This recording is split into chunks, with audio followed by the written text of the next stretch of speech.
Alright, this is an update on my wood burning hot air furnace. What we've done is made the changes to make this a true wood gasification furnace. Now we've got automatic controls on this thing. There's the blower and the air regulation.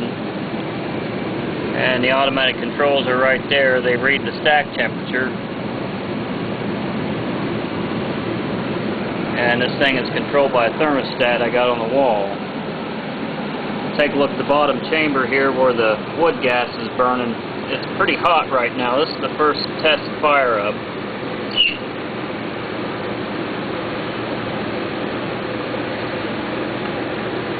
And there's the wood gas burning down through the bottom.